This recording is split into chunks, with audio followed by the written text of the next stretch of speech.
साली पैसा नहीं देगी, पैसा नहीं देगी। तू क्या तेरा बाप ही पैसा देगा? ड्रामे लगा रखे इस लड़की ने। कौन है ये? अरे भैया यार, इसके बाप ने मुझसे 80,000 रुपए लिए थे 2 साल पहले। इसका बाप तो मर गया, लेकिन पैसे देने का नाम नहीं ले रही यार ये। अभी घर जाता तो बोलती है कल दूंगी, परसों दूंगी। रोज उसका ड्रामा लगा रखा इसने। पैसे क्यों नहीं देती हो तुम? तुम तो पहले खड़े हो जाओ। पैसे क्यों नहीं दे रहे हो जी? पैसे होते तो पैसे दे देते साहब, हमें कोई शौक नहीं किसी के पैसे मारने का। अरे तो जब पैसे लिए हो तो पैसे तो वापस करना चाहिए ना टाइम से। कब बोली थी पैसे देने के लिए? अरे 2 साल पहले पैसे लिए थे, कह रही थी 3 महीने पहले कि अगले महीने दे दूंगी। 3 महीने से घर जा रहा है उसके, कभी कहती है अभी कल दे दूंगी, परसों दे दूंगी। रोज उसके ड्रामे लगा रखे इस लड़की ने। झूठ क्यों बोल रहे हो जब पैसे नहीं है तो? जब नहीं देना अभी पैसे तो कुछ टाइम तो लेना चाहिए ना। बोलना चाहिए कि बाद में दे देंगे पैसे, तो झूठ क्यों बोल रही हो? अरे ना भैया, इसके बाप की नीयत थी पैसे देने की, ना इसकी नीयत है। लेकिन वीडियो को आगे देखने से पहले बेटा, अगर तू भी चाहता है कि तेरे माँ बाप की उम्र लंबी हो जाए तो तू इस वीडियो को लाइक सब्सक्राइब करके कमेंट में लाल दिल भेज देना। पागल बना रखा है, पैसे दे। हम जानते हैं कि जब पैसे लेते हैं तो समय से पैसे वापस भी देने होते हैं। सब 20,000 रुपए मेरे बापू ने आपसे कर्ज पे लिए थे, ब्याज पे। और हमारे पास छोटे मालिक आकर बोलते हैं कि 60,000 रुपए उसका ब्याज हो गया है। कुल 80,000 रुपए नगद कहाँ से लाएंगे हम? हमारे घर में हमारी माँ है और हम है, वो कमाती नहीं है।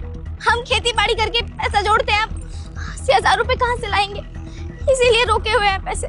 अरे तो तुम्हारे पापा तो बताए होंगे ना कि वो पैसा लिए थे। ये झूठ थोड़ा ना बोल रहा है। गाड़ी दिखाए उसको। और क्या, सिग्नेचर भी इसके बाप के। जब पैसे लिए हो तो पैसे तो देने पड़ेंगे ना। पैसे तो खेत में उगते नहीं है। तो भैया आप इनसे प्यार से क्यों बात कर रहे हो फालतू की? हैं? अभी 2 थप्पड़ मारूंगा ना, पैसे निकल आएंगे सारे। छुपा रखे हो कहीं पे? नहीं रुक तुम क्या कहना चाहते हो बताओ मेरे को। कब तक दोगे पैसे? साहब हमें नहीं पता है कि बापू ने आपसे 20,000 रुपए लिए थे। हमें पता होता तो हम उसी समय से लग जाते पैसे जोड़ने। हमें कोई अंदाजा नहीं था, इसीलिए पिछले 8 महीनों से हम साहब को मना किए जा रहे हैं। आज नहीं, कल नहीं, परसों हम दे देंगे। साहब देखिए, हम जानते हैं कि वो पैसे हमारे हक के नहीं है, वो आपके ही पैसे हैं और हम ब्याज के साथ वापस करेंगे वो पैसे। लेकिन हमें थोड़ी मोहलत दे दीजिए। अगर आप हमें 3 महीने तक का भी वक्त दे देंगे ना, और हम सारे पैसे लाके आपको आपके हाथों में रख देंगे। बस थोड़ी मोहलत की बात है।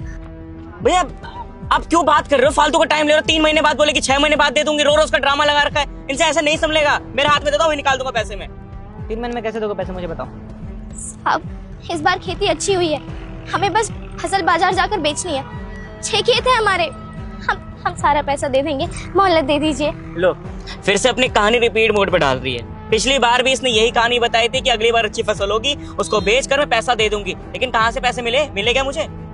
साहब उस बार बाढ़ की वजह से सब बर्बाद हो गया था, लेकिन इस बार हमने दूसरे ठेकेदार साहब से भी ब्याज पे पैसा लिया है और अच्छी खेती करी है इस बार।